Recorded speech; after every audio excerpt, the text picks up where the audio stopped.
And at that time, I was in my schooling. I was learning about a little bit about anthropology and the theory of evolution, and I kept thinking how those two worlds were colliding hard.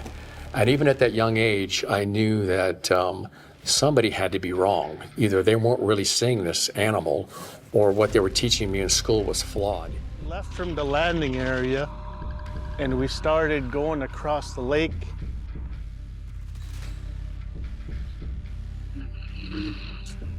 There was this Bigfoot, or hairy man, on the side of the lake. Looked like he was just watching us. Human memory isn't perfect, but when so many people from so many places keep seeing the same thing, you stop questioning the witnesses and start questioning the world you think you know. On October 14th, 2025, a big game hunter scouting near Nordegg, Alberta, set out to check an isolated stretch of wilderness, long known for unusual activity and whispers of Bigfoot sightings. Deep in the forest, he discovered a massive shelter-like structure built from snapped limbs and woven branches, far too large and too neatly constructed to be the work of local wildlife. Sensing something was off, he mounted a trail cam facing the structure and returned to camp. Hours later, his phone buzzed. The footage that appeared was short, shaky, and deeply unsettling.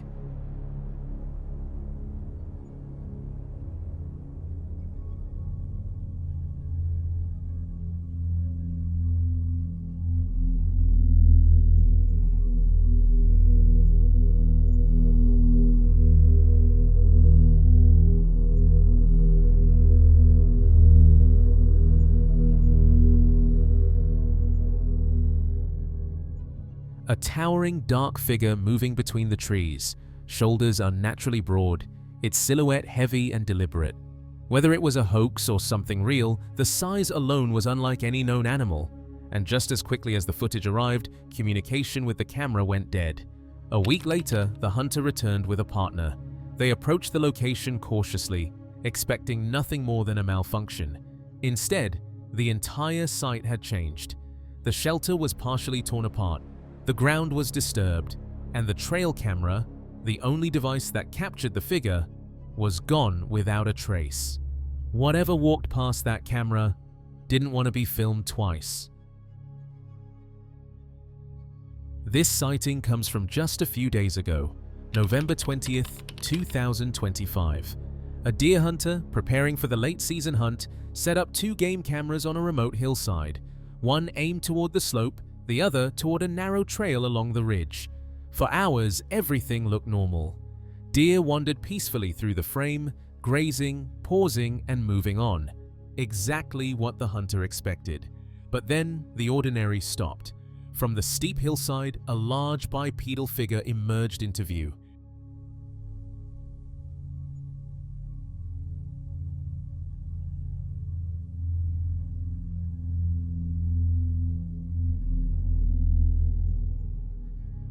At first, it appeared almost like a shadow moving across the tree line, until it stepped fully into the frame. Tall, dark, covered in thick hair, its posture upright, its gait unmistakably two-legged. And strangest of all, it seemed to be dragging something behind it. Bears don't walk like that. They don't move with that kind of weight distribution, and they certainly don't drag objects across steep terrain. Seconds later, the second camera, pointed at the hilltop trail, captured the creature from a different angle. The shape, size, and movement all match. Same height, same heavy stride, same unsettling impression that this wasn't anything known. Whether it's a hoax or something far more mysterious, the footage is undeniably strange. What do you think about walking across that ridge? Even out on the open water, far from the dense forests and shadowed mountain passes where Bigfoot legends usually unfold, some sightings still manage to shake the witnesses to their core, and few accounts are as unforgettable as what happened on Lake Iliamna, a remote, icy giant tucked deep within Alaska's wild interior. Ray Wasili had lived around Lake Iliamna his entire life. He knew every inlet, every bend of shoreline, every stretch of wilderness that surrounded it. Nothing surprised him anymore until the afternoon of 2004. left from the landing area and we started going across the lake.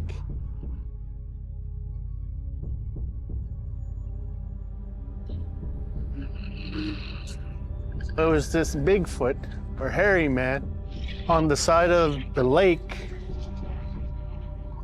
Looked like he was just watching us.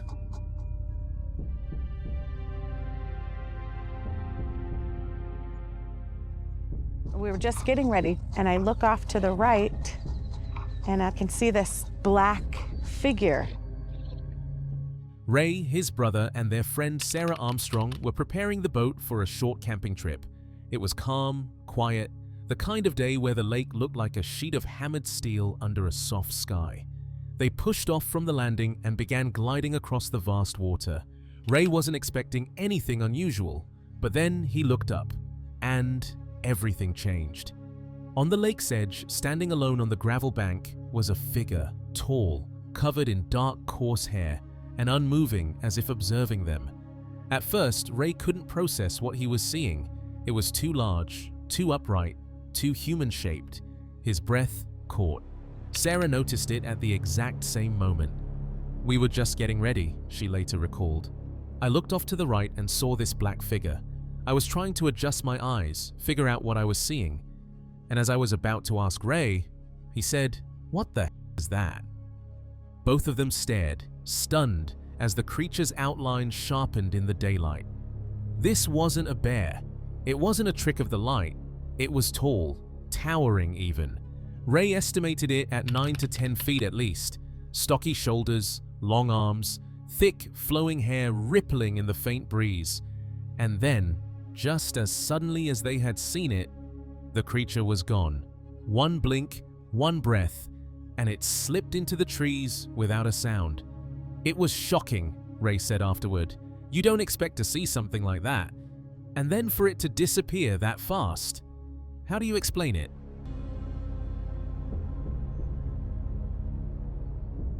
We were just getting ready, and I look off to the right, and I can see this black figure.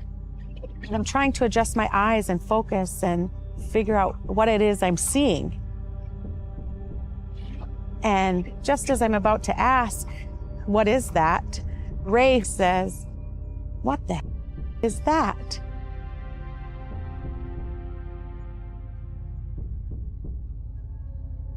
It was like a dark black, just furry or long hair, you could see it, the outline of it pretty good.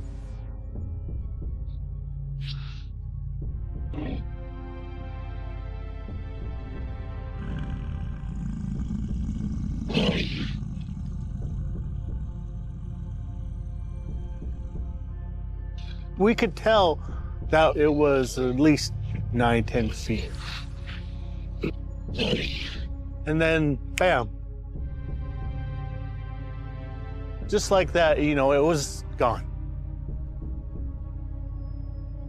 Wow, what to say, we seen a Bigfoot. It's shocking to see something like that. And even more shocking when it just disappears that fast. How can you explain something like that?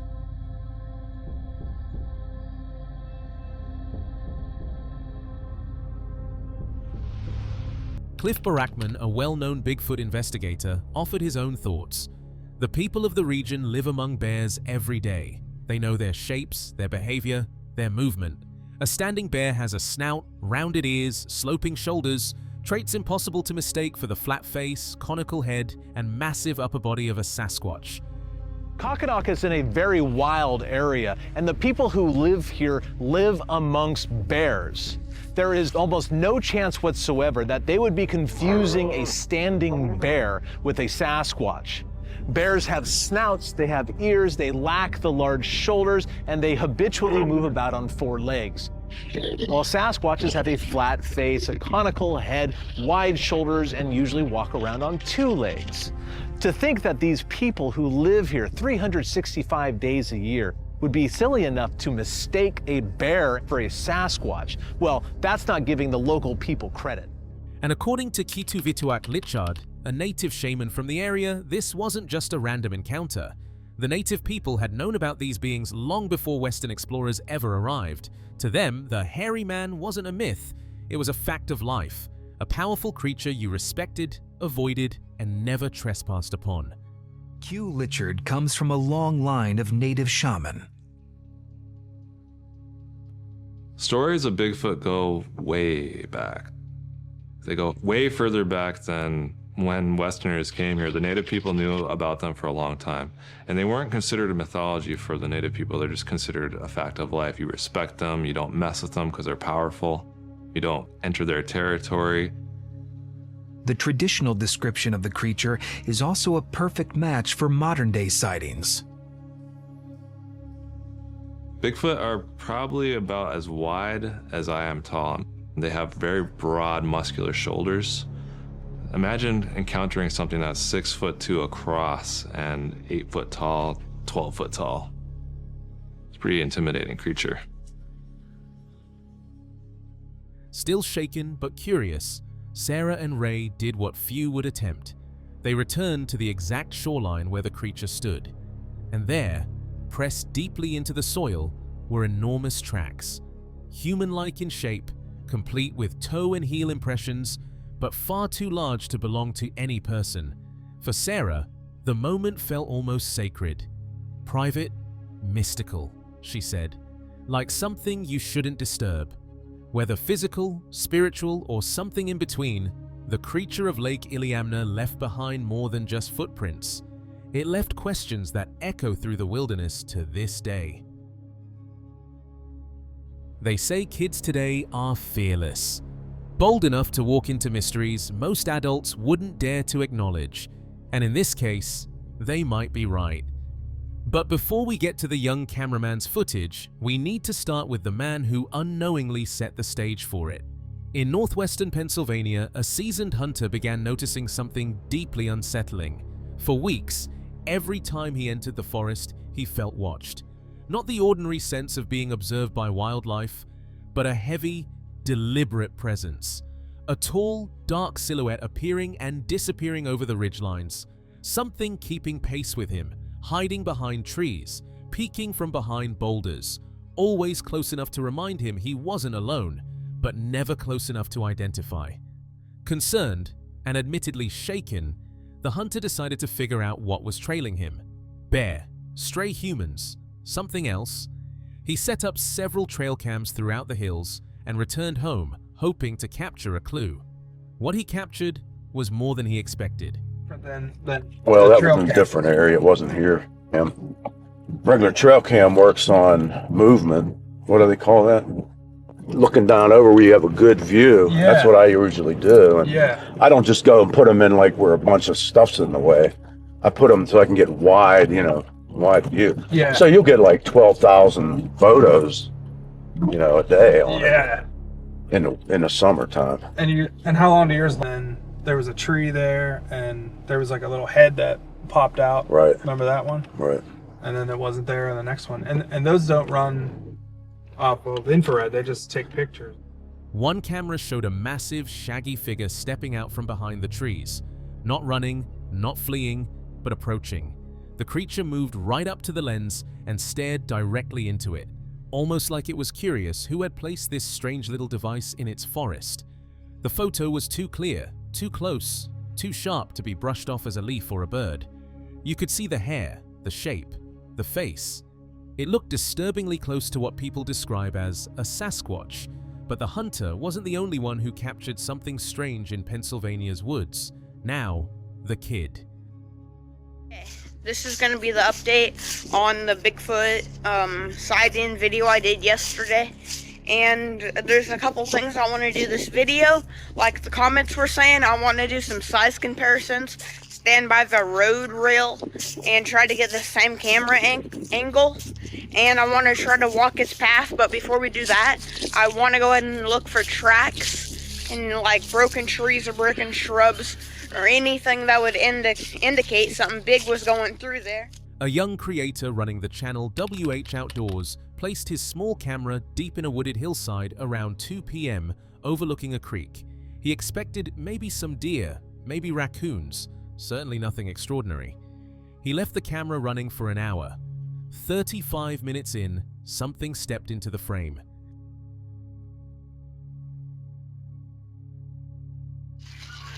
Okay, I think it might have been a little bit closer to the camera, but still, that's a pretty good size comparison. Before I kind of walk the length of where it is and kind of compare that, I'm going to go look for tracks and stuff. But remember, I don't know the exact track this thing led. There's a hill kind of right over here, and it could have been anywhere on the side of it. The kid described it in his own words, raw and unpolished. What is this thing? It looked like it had something in its hands. Rocks from the creek or sticks. I put the camera down there for about an hour. I have no proof this was a Sasquatch besides the video and tracks I found on the follow-up. I ask you to keep an open mind. Those footprints were much bigger than mine, and my boot was a size 14, a size 13. So that can tell you some stuff. And I just don't think it was somebody. I think it was kind of something. But think what you want, keep your mind open, and stay safe. The figure wasn't as massive as what most people imagine a Bigfoot to be, but it wasn't any known animal either. It moved on 2 legs. It carried objects. It had a soft sway in its walk, distinctly human-like, yet not human at all. When the kid uploaded the footage, viewers immediately noticed something remarkable. Which I'm just gonna start from here. Just walk here. Wait. Yeah, it looked like it kind of went through here, and there's something here. It was like it ran up here, and when it tried to come to a stop or something, it looked, or possibly, this may be not even what it is if the camera can see that. It looks like it's trotted down and up here, and there's another one right here. His unfiltered honesty, his attention to detail, his willingness to admit what he didn't know. As you can see, that's a big O comparison. So we think it came through here. And there's a game trail, if the camera can pick it up, going right through here. So, and it looks like something possibly came through here, and oh yeah, right here. Just think about whatever, but I mean, this is a young tree, as you can tell. It won't break off. Then this is also a young tree right here. It looks like something just came and stomped it or whatever. His reenactments comparing his own height to the creature's were brilliantly done. His narration was calm, unbiased, and observational, more professional than many adult researchers. One commenter said it best: "This young man is 90% better than any researcher I've seen. If he keeps this up, he'll be one of the best documentary producers or cameramen that ever existed." 2 separate encounters, 2 different witnesses, but the same region, the same forests, the same unsettling feeling. Something big is watching the people of Pennsylvania, and sometimes it steps right into the camera frame. Human testimony is an interesting thing. It's fallible, emotional, and easily dismissed. Anyone can lie, misremember, or fill in the blanks with imagination. But when dozens, even hundreds of people, separated by geography, background, age, and belief, start describing the same creature with the same behavior and the same physical details, you have to ask a different question. Are they all wrong? Or are at least some of them telling the truth? So just to start, David, just state your name and just tell us a little bit about yourself and the museum. Yep. So my name is David Becerra. I live up here in Blue Ridge, Georgia. And we opened this museum, my wife and I, in 2016. And I've been studying this since I was 12, just over 40 years. Few people understand this better than David Becerra, founder of the expedition, Bigfoot Museum in Blue Ridge, Georgia. David has been studying the phenomenon for over 40 years. His interest sparked not by movies or myths, but by the nightly news in Miami during the 60s and 70s. Back then, He remembers seeing serious reporters talk about the Florida skunk ape, not as folklore, but as a real man-like creature roaming the wetlands. They described something huge and fast, far beyond the size or strength of any known ape. And for young David, who was just beginning to learn about evolution, anthropology, and early hominids, this created a mental collision he couldn't ignore. Either they weren't really seeing this animal, he says, or what they were teaching me in school was flawed. That contradiction stayed with him for life, and eventually led to a museum filled with eyewitness accounts, casts, photos, and stories from people who swear they've seen something walking the forests of North America. And at that time, I was, in my schooling, I was learning about a little bit about anthropology and the theory of evolution, and I kept thinking how those two worlds were colliding hard. And even at that young age, I knew that somebody had to be wrong. Either they weren't really seeing this animal, or what they were teaching me in school was flawed. And I think that short circuit as a child kind of stuck with me, and I think that's what solidified it. And David isn't the only one with a story that refuses to fade. Louisiana's own mountain man, known from Duck Dynasty, still remembers the night he and a friend heard something barreling through the creek bed behind them. Not a deer, not a bear, something with weight, snapping large branches like twigs. You could hear the feet, he said. Been out that end, you could hear the feet sitting. Sound like somebody running. Man, this thing was breaking up some big sticks, and I said, I don't know about you, but I'm getting out of here. We took off like our rear ends was on fire, and we run up that hill to get away from him. I outrun him. And usually he can outrun me, but whatever it was behind us, it was gonna have to eat him before it got to me the way I felt. Sounded like somebody running. Big sticks breaking. I told him, I don't know about you, but I'm getting out of here. The two men sprinted up the hill, adrenaline pushing them faster than they'd ever run. Neither looked back, because whatever was in those trees felt close enough to touch. Mountain Man laughs now, but only because he outran his friend. Whatever was behind us, he says, it was gonna have to eat him before it got to me. Different states, different decades, different lives. Yet the details echo each other like a single story being retold through different mouths. And when testimonies start to overlap this clearly, you stop asking if something's out there and start wondering why it keeps showing itself. When I was 9 years old, that happened in '74.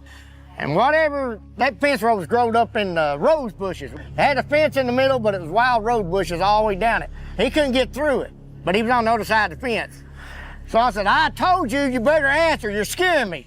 I said, I'll go on if you want me to. And then it just started throwing rocks. These rocks started coming over the fence. Whack, woof, wham, broken tree limbs, splat, bat. I said, okay. And all of a sudden it walked up and I seen this big hairy figure about 9.5 foot tall. Some encounters come from deep forests, others from mountains, rivers, or hunting grounds. But sometimes, the most unnerving sightings happen on an ordinary stretch of road, when a witness least expects it. Lisa from At Lisa Sescapades is one of those witnesses. After years of travel, exploration, and documenting the outdoors, she didn't come looking for Bigfoot. In fact, she barely believed in the creature at all. Yes, back in 2012, she found large barefoot tracks in Washington state, prints that the BFRO even investigated, but the experience never shifted her worldview. At most, it left her thinking, maybe they exist, maybe they don't. That changed in August 2016, just north of Brooksville, Florida. Lisa was on the tail end of a long road trip, driving her rental van down Highway 98 around 6:30 p.m. The sun dipping low, the sky turning gold, the perfect time of day when shadows stretch across the pavement. And then, with nothing more than a glance into her rearview mirror, her life split into a before and an after. There, on the shoulder near the swamp line, something stood up. Not stepped out, not emerged. It stood up, as if it had been crouched and waiting for the right moment. Lisa froze, staring into the mirror, trying to process what she was seeing. a tall, reddish-brown figure stepping into the road with long, deliberate strides. 7 feet tall, she estimates, thin, like a younger individual, clearly bipedal, clearly massive, and clearly not a human being. She kept checking the hill ahead, expecting the cars cresting it to see the creature too. But the moment those headlights appeared, the figure reacted. With astonishing speed, it bolted into the pine forest on the opposite side, vanishing the moment the approaching vehicles would have had a clear view. Lisa drove on in stunned silence, her hands shaking. For 3 months after that night, she admits she was genuinely scared. Not because she was harmed, but because her understanding of the world had shifted in an instant.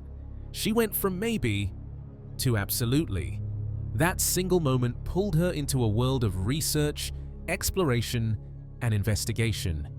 And now, years later, she returns to that same road with the team. The swamp on one side, the pines on the other, retracing the exact path where something impossible crossed Highway 98.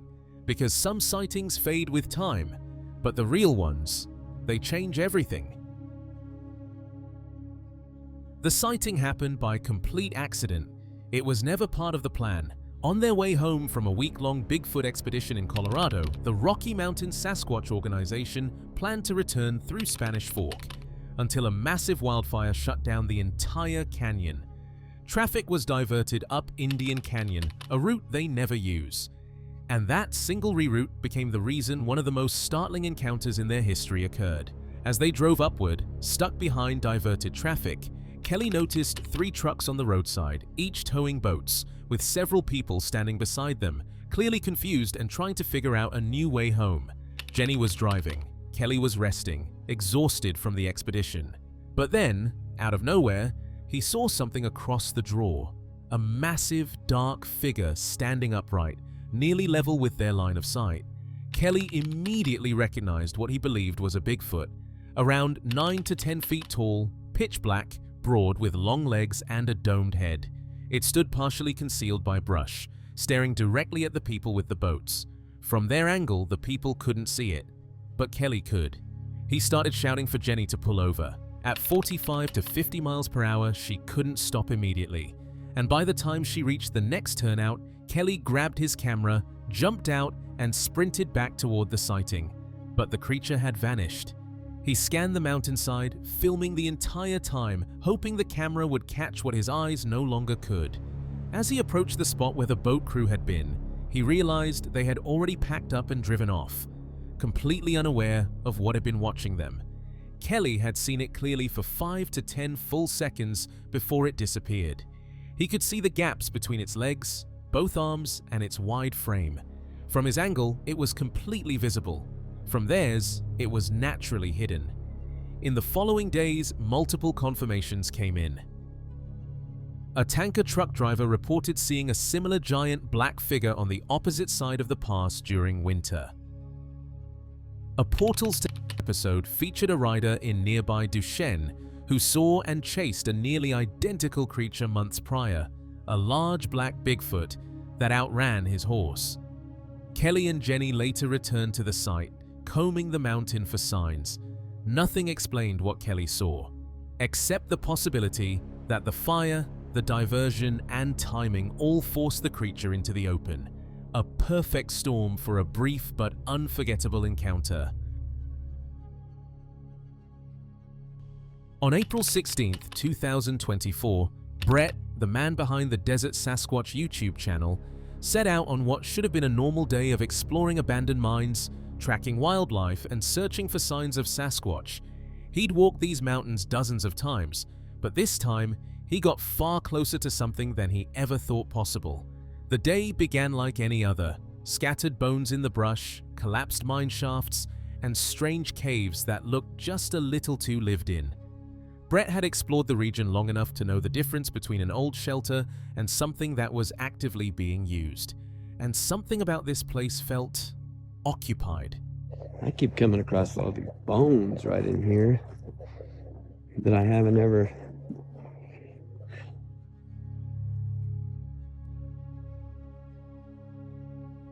Well, I've seen them. that kind of bone. At first I thought it was something else, but it's just a regular elk bone or something.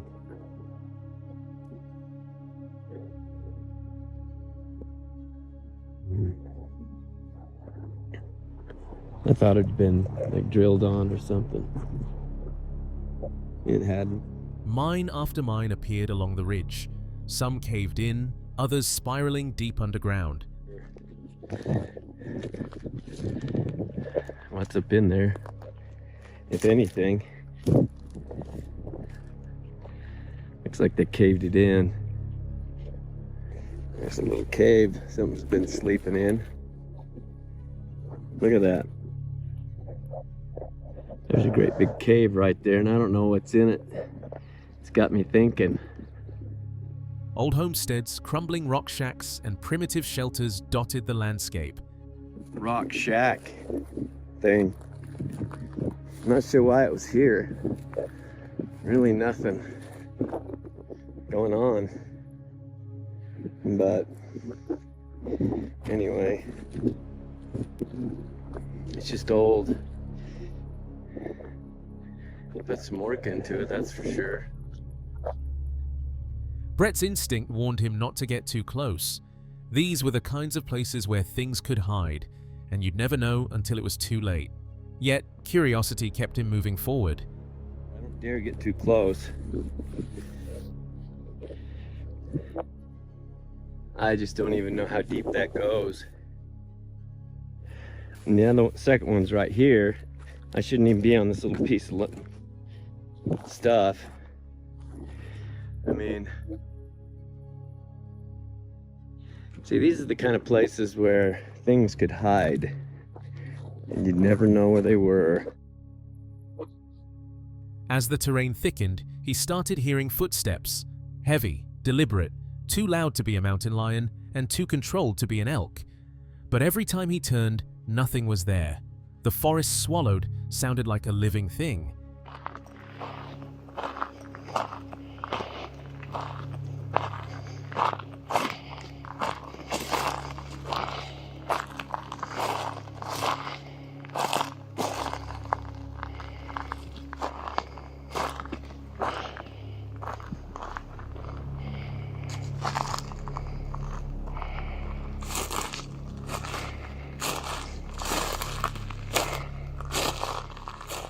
It wasn't until later, when Brett reviewed the footage at home, that he realized he hadn't been alone at all. In the distance, partially obscured by brush, a tall, furry figure moved between the trees. Not once, but multiple times. Each clip showed the same dark mass pacing him from different angles, staying just far enough to remain hidden, yet close enough to monitor him. He had been flanked for hours without realizing it. Creepy in here in the evening, but been able to find anything.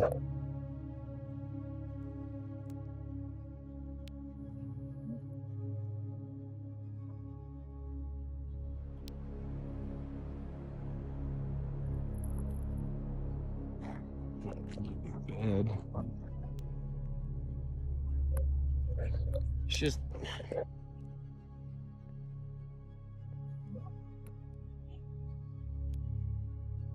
But there was one moment that stopped him cold. At one point during the hike, Brett had paused near a cluster of caves. He recorded casually, talking to the camera about elk tracks and old mining tools. Then the footage caught it. A massive figure swaying back and forth between the trees only yards away. Something's moving. Something is moving. Freak. You gotta be kidding me. Okay. That's some footage, but it's all I got. At least 10 feet tall, a motion almost identical to what witnesses described before a warning bluff. Brett hadn't seen any of this at the moment. He was inches from danger and completely unaware, but he felt something, a sudden spike of adrenaline, a pressure in the air, the sense of being watched by something that didn't want him closer. When the figure began swaying, Brett instinctively stepped back. His voice trembled. He turned and walked out of the area as quickly and quietly as he could. The figure didn't follow. The woods went silent. Only later, reviewing the footage frame by frame, did Brett understand how close he had come. Mines, caves, bone piles, all pieces of a territory he had unknowingly stepped into. And somewhere in those dark tunnels and thick pines, something had been watching him the whole time, without ever revealing its full shape.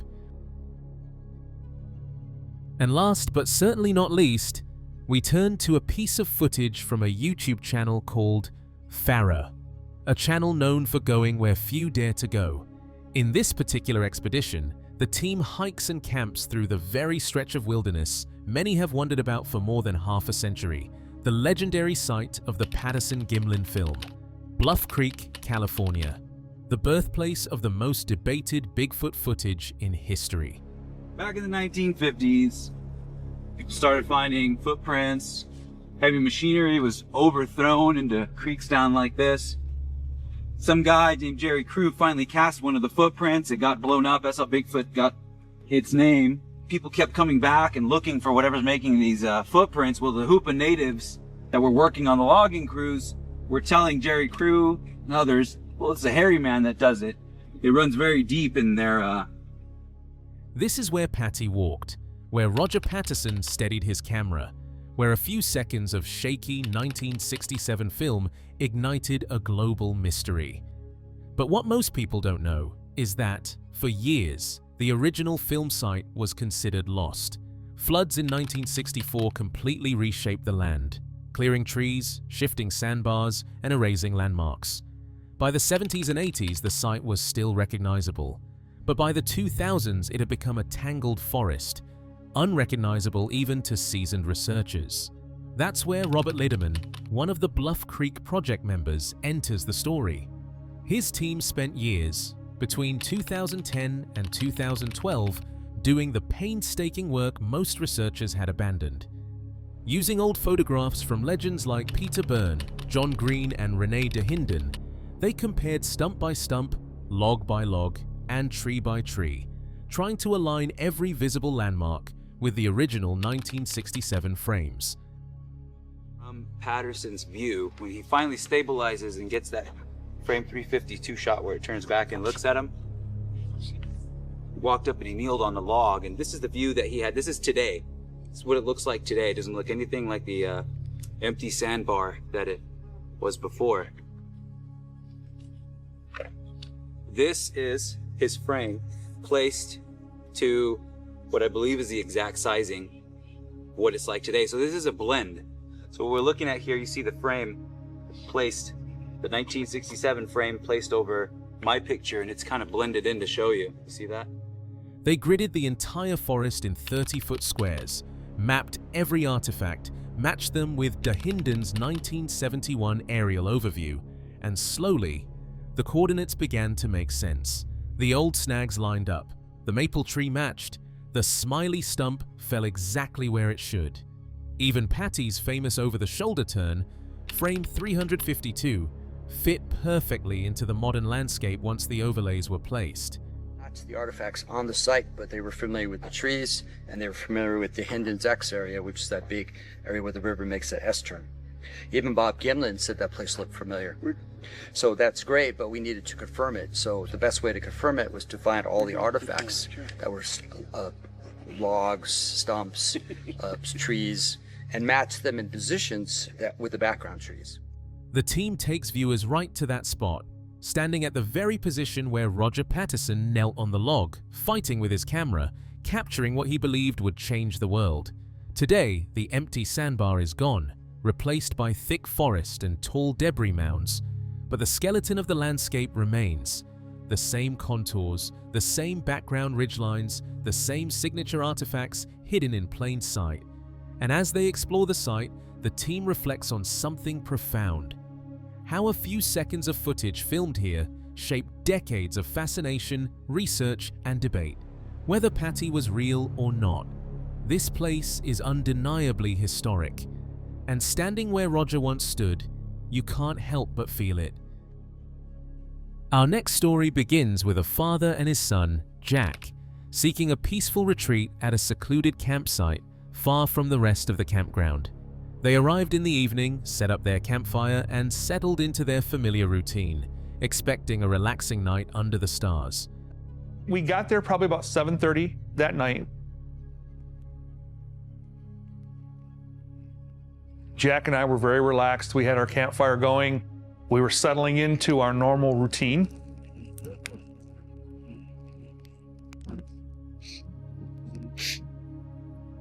Do you smell that? But as they sat by the fire, an unsettling aroma began to fill the air, a strong metallic smell, like fresh blood. Unsure of its origin, but growing concerned, the father decided to investigate, believing it might be a recent deer nearby.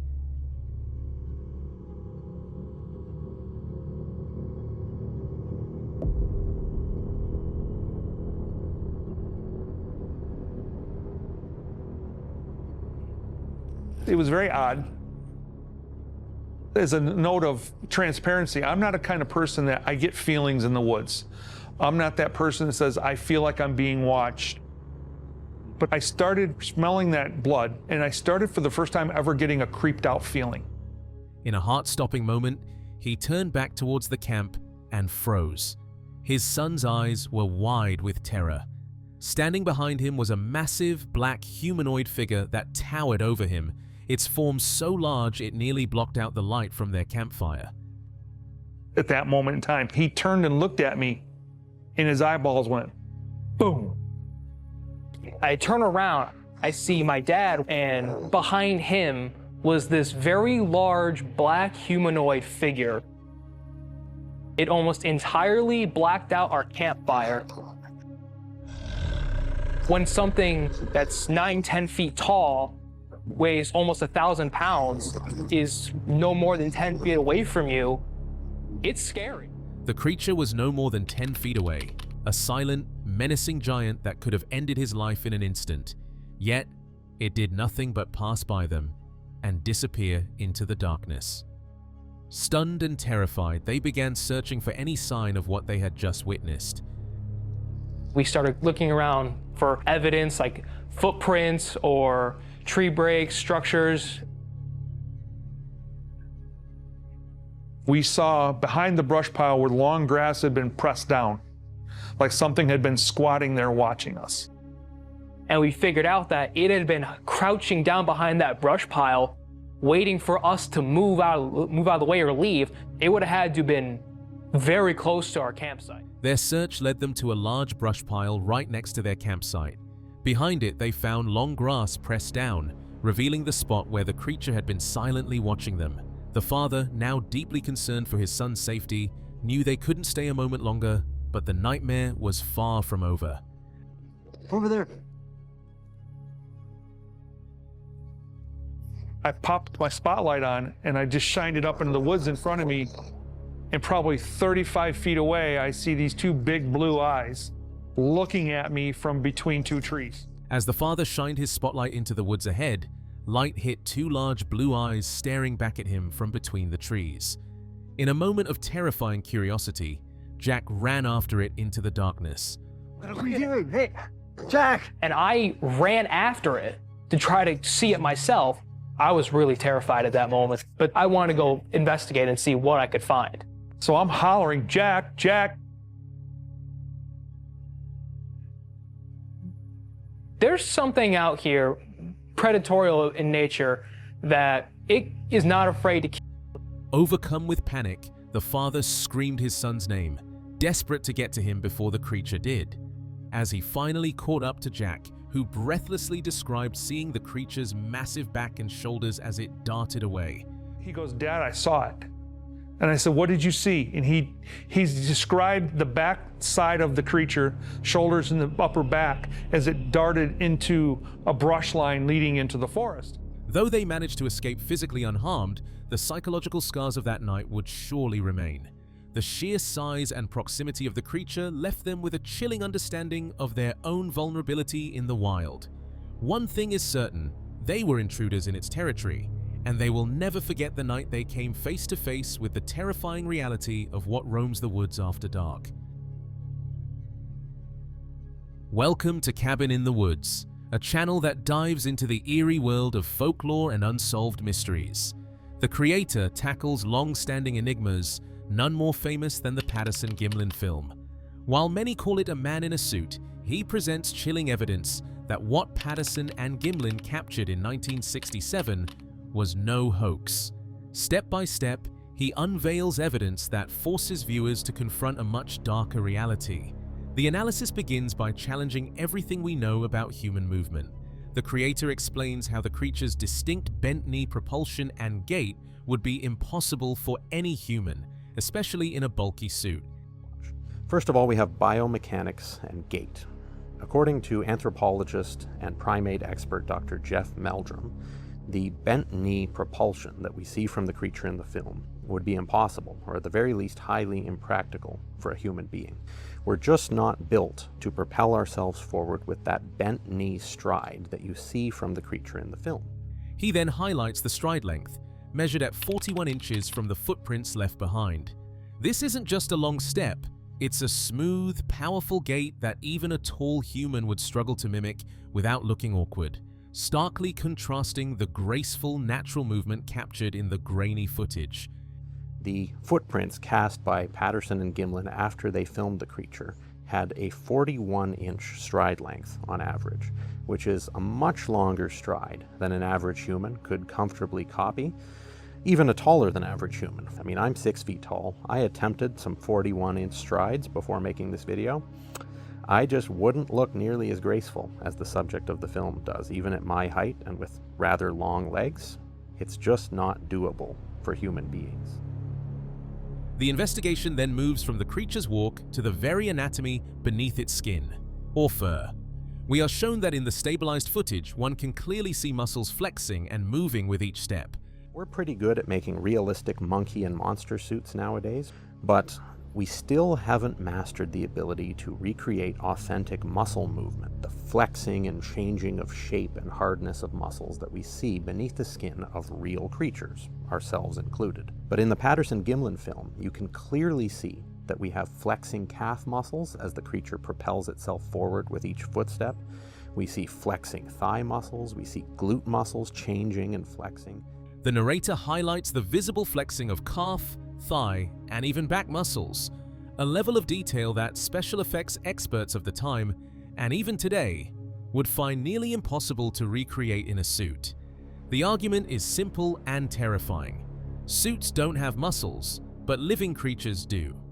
In fact, according to two different veteran Hollywood special effects specialists, Bill Munns and John Chambers, the sort of muscle flexing beneath the skin quality that we see in the Patterson-Gimlin film would be extremely difficult and most likely impossible for a human being in a suit to replicate. Next, the analysis focuses on the creature's proportions, which defy human anatomy. It's obvious to anyone who has seen the film that the arms of the subject are a lot longer in proportion to its body length than the arms of a human. In fact, several recreation attempts with humans in suits have failed for just this reason, because the arms of the human in the suit always look comically short in comparison to the actual Patterson-Gimlin film. Its arms are far longer in proportion to its body than a human's, and they swing with a natural smoothness that suggests real limbs, not prosthetics hidden in sleeves. The entire skeletal structure, from its torso to leg ratio to the length of its limbs, points not to a disguised man, but to something else entirely. The next reason the film is authentic is the behavioral realism we see from the creature. If it were just a man in a suit, he probably wouldn't have acted so nonchalant. But instead, we have this creature slowly, nonchalantly walking away from the camera, turning once to glance back at the men filming her. The most unsettling evidence lies in the creature's behavior. This isn't the act of an actor playing a monster. It's the instinctive response of a wild animal caught off guard, viewing the humans not as a threat, but as something to observe before slipping back into the safety of the wilderness. To put it another way, the creature's body language in the film doesn't seem forced. It seems natural. It really does appear like an animal in its native environment, moving easily and comfortably through that environment.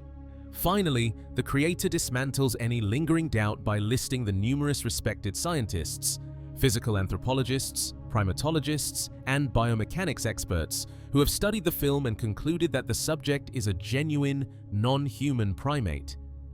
Dr. Grover Krantz, Dr. Jeff Meldrum, who we already mentioned, Dr. Dmitry Donskoy, Dr. Esteban Sarmiento, Dr. John Napier, and Dr. Henner Fahrenbach, 6 solid pieces of evidence for the Patterson-Gimlin film's authenticity.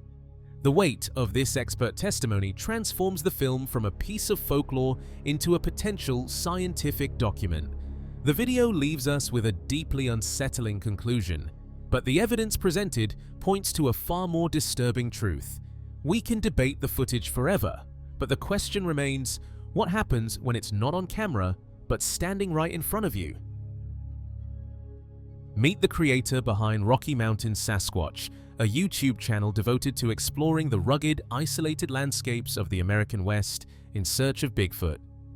Expeditions take viewers from forgotten history to modern sightings, diving deep into the heart of the legend.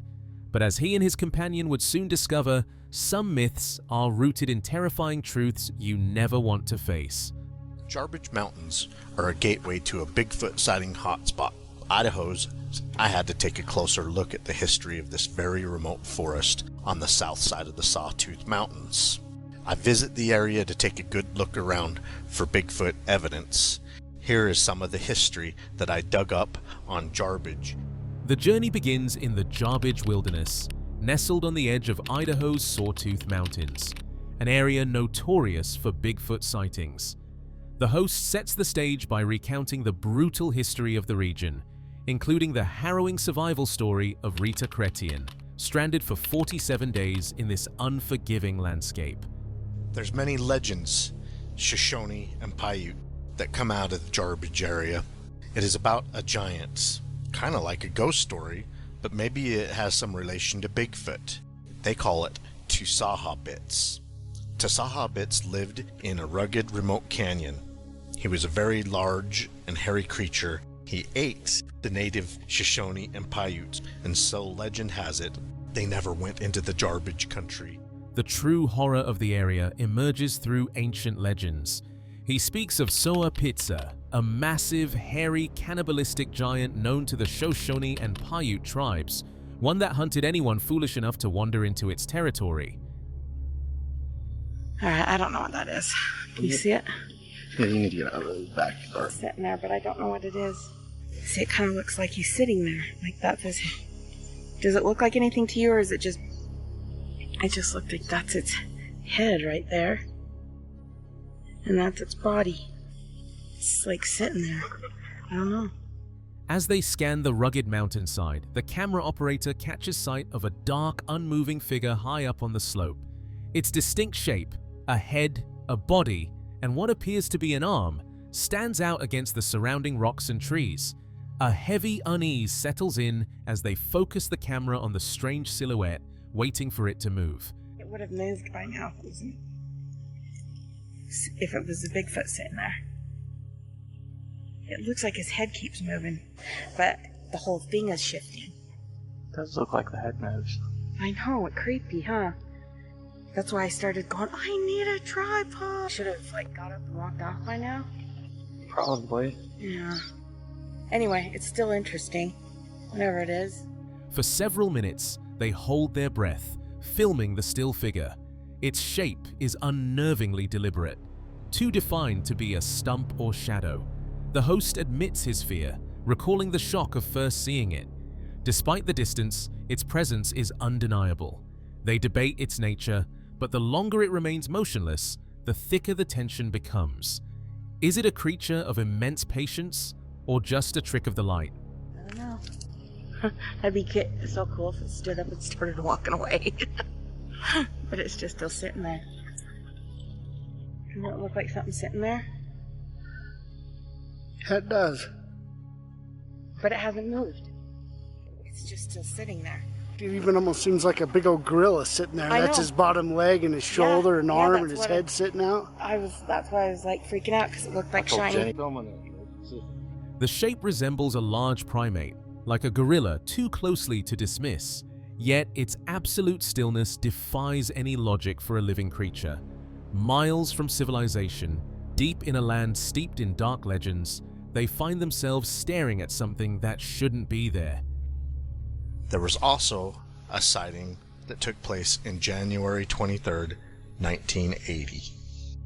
The most recent Bigfoot sighting in the fall of 2014, 3 deer hunters were harassed by 3 Bigfoot for 8 nights out of a 9-day hunting trip. Though they eventually moved on, the mystery of the figure on the hill remains.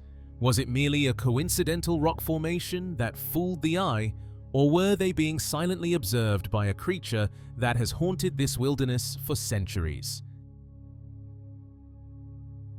Footage courtesy DMAX UK. The BFRO team arrives on Prince of Wales Island to investigate a chilling report.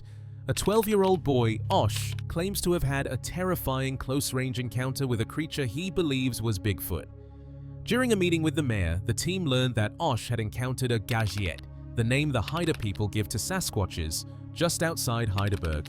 Tony arranged for the team to meet Osh at the location of the sighting. The investigators hoped to ease the boy's lingering fear while uncovering new clues about what might be stalking the forests near Heidelberg. During our meeting with the mayor, he told us about a young boy named Osh who had a terrifying encounter with a gagit. Gagit is the name the Haida people use for Sasquatches in Alaska. The incident happened right outside the town of Heidelberg. Luckily, Tony arranged for us to meet him at the site of his encounter, and hopefully we can help ease his mind. Cliff Barackman explained that reports like Osh's occasionally reach the team, but few are as vivid or unsettling. This wasn't a fleeting shadow. It was a daylight face-to-face encounter during a deer hunt. The experience had clearly shaken Osh to his core. Now, with the chance to visit the site, the team was eager to see if the forest still held its secrets. I've heard similar stories to Osh's before. He had a pretty close encounter, full on daylight, while he was deer hunting. He was shaken by this encounter, so I'm really looking forward to going to the site with him. The BFRO team asked Osh to explain how he had reached the area where the encounter took place. He told them he had driven his four-wheeler down the winding road, parked it at the edge of the forest, and then ventured further on foot into the dense woods. Feeling at ease guiding the investigators, Osh confidently led them step by step to the very spot where the terrifying encounter had unfolded, showing them every detail as he remembered it. Where did you go in? How'd you access it? I drove my four-wheeler down this road, and I parked here, and I went in on foot back this way. Are you feel okay taking us in there and showing us? Yeah, sure. All right, well, lead the way and we'll follow you. Suddenly, piercing screams erupted from 3 separate directions at the same time. The sounds were deep, rough, and utterly unlike anything Osh had ever heard before, reverberating through the trees and freezing him in place. His mind raced, trapped in the terrifying moment, as an overwhelming sense of dread gripped every fiber of his body. And as soon as I turned around, I heard these loud screams coming in 3 directions, and I just froze. He turned slowly, and there it stood, an 8-foot-tall shadow, motionless, silent, eyes glowing with an unnatural stare. Fear gripped him like ice, rooting him as the creature's cold presence seeped into his very soul. And I turned, and there was about this 8-foot creature standing there just staring at me. I froze up. I looked right in its eyes. It's the most terrifying sight I've ever seen in my life. Shaken to his very core, Osh lowered his head and squeezed his eyes shut, trying to shut out the fear that had taken hold of him. The forest seemed to hold its breath, silent and oppressive, until after what felt like 3 long, endless minutes, a slow, heavy thumping, thump, thump, thump, shattered the quiet, each beat echoing through the trees like a warning. It shook me, and I put my head straight down and I closed my eyes. And about a good 3 minutes later, I hear just thump, thump. Finally, gathering what little courage he had left, he slowly opened his eyes. Through the thinning trees, a faint clearing came into view, a small patch of light in the dense forest.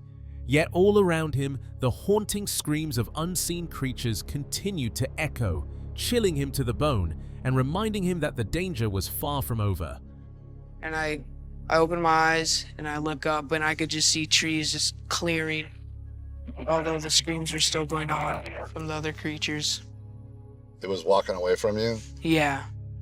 Bobo raised a measuring stick, asking Osh to confirm when the top aligned with the creature's remembered head height. Right there, the boy said. The top of the stick hovered just under a nearby branch. That's about 9 feet, Bobo noted, clearly impressed. Yeah. Okay, so I'm going to raise this stick up, and you tell me when you think the top of the stick is out where the top of its head was. Okay. Say about right there. So that's about 9 foot. Based on the comparison, the team estimated the creature stood between 8.5 and 9 feet tall, well within the documented range for an adult male Sasquatch. Could Osh have encountered the same creature reported by other witnesses on Prince of Wales Island? Or is something even more mysterious lurking in these remote Alaskan forests? And just like that, the forest keeps its secrets. For now, every sound, every shadow could be watching, waiting. If you thought you saw it all tonight, think again. Bigfoot's world is far bigger and darker than we can imagine. Make sure to hit subscribe, because in the next chapter, we'll follow the trail deeper into the unknown, where few dare to go. Until then, keep your eyes open and your footsteps quiet.